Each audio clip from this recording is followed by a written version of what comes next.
Hello everyone, आप सभी को हमारा प्रणाम। जय श्री कृष्ण, राधे राधे। श्री श्रीमती प्रेमलता वर्मा आपसे बात कर रहे हैं। आज हम लोग कुछ बातें करते हैं। मेरा प्रभु सबसे निराला, सबसे अनोखा, मोर मुकुट बंसी वाला, ऐसे वे वृंदावन वासी को सत सत प्रणाम। हमेशा मुरली की धुन उनकी कानों में गूंजती रहे, सहनाई हमारे सामने उनको दिखती रहे, उनका चेहरा ऐसा दिखे जो हम उसको हमेशा निहारते रहें। जब हम लोग पूजा करते हैं, जब ठाकुर जी को तैयार करके बैठाने जाते हैं, तो देखिए वो अपनी मर्ज़ी से बैठते हैं। हम बैठाने जा रहे हैं, लेकिन उनकी मर्ज़ी होती है, वो उसी तरफ मुँह करके बैठ जाते हैं। बताइए क्या कारण है? हम तो बैठाने जा रहे हैं ना उनको, जहाँ जो स्थान है उसी स्थान पर बैठा रहे हैं, लेकिन उनकी निगाहें, उनका जो पोशाक है वो अपने आप चेंज हो जाता है। आप बैठा रहे हो, हर दिन देखिए, कभी ना कभी आपको पता लग जाएगा, इस चीज़ का ज्ञान हो जाएगा कि वो अपनी ही मर्ज़ी से बैठते हैं, हम कितना भी उनको बैठाना चाहें। तो इसी तरह से आज हम कुछ चर्चा करते हैं। जैसे कि अग्नि और नील दोनों का मेल नहीं होता। नील ठंडा है और अग्नि दाह पे जैसी जल रही है। ज्वलन, ईर्षा, द्वेष, मोह,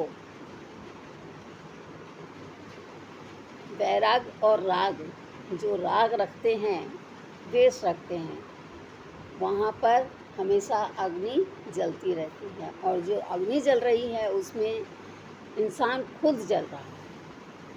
इसकी जो ईर्षा है वो उसको पूर्ण नहीं होने दे रही है, वो पूर्ण होना चाहता है। जैसे कि हाथ में हथियार है, पद है, हुकूमत है, हमारी कलम है, सब कुछ हमारे हाथ में है, लेकिन हम वहीं की वहीं रह रहे हैं, आगे नहीं बढ़ सकते। तो आगे बढ़ने का जब जरिया ही नहीं किया है, जब हमने कहीं से उस मार्ग को बनाया ही नहीं है, तो वो कैसे मार्ग बनेगा? नहीं बन सकता, क्योंकि आपके विचार वैसे नहीं हैं।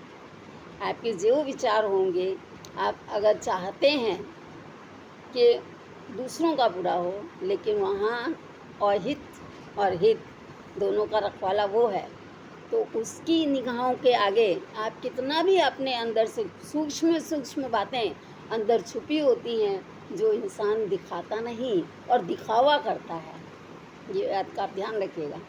तो हमेशा ऐसे लोगों से जहाँ तक हो सके बचना चाहिए, अपने आप को बचाना चाहिए, अपने स्वभाव को बचाना चाहिए, और ठंडा शांत होकर के, जैसे समुद्र की लहरें उठती हैं लेकिन शांत हो जाती हैं, मनुष्य के अंदर भी वही बात होनी चाहिए कि हम चाहे घर हो चाहे बाहर, हमें जलना नहीं है, अग्नि के जैसा दाह नहीं होना है। उससे क्या होगा? किसी का नुकसान नहीं होता।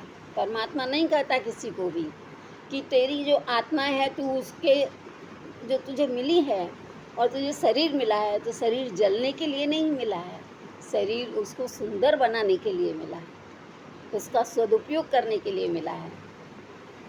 आत्मा तो परमात्मा की है, आत्मा तो जैसी की वैसी ही रहेगी। आप कितनी भी नेचर को बदलते रहो, लेकिन वो नहीं बदलेगी।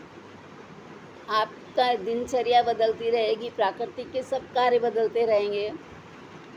हर पौधा छोटा बड़ा होता है, फल अपनी मर्ज़ी से देता है, हमारी मर्ज़ी से नहीं देता। तो हमको फल उसकी मर्ज़ी से मिलता है, अपनी मर्ज़ी से नहीं मिलता। अपनी मर्ज़ी से खाली कर्म है, आप जो कर्म कर रहे हैं उसका ही आपको फल मिल रहा है। जय श्री कृष्ण, राधे राधे। हंसते रहिए, खेलते रहिए, खिलखिलाते रहिए, मुस्कुराते रहिए, सदा आनंदित रहिए, अपनी लाइफ एंजॉय कीजिए, आनंद ही आनंद है। जय श्री कृष्ण, राधे राधे।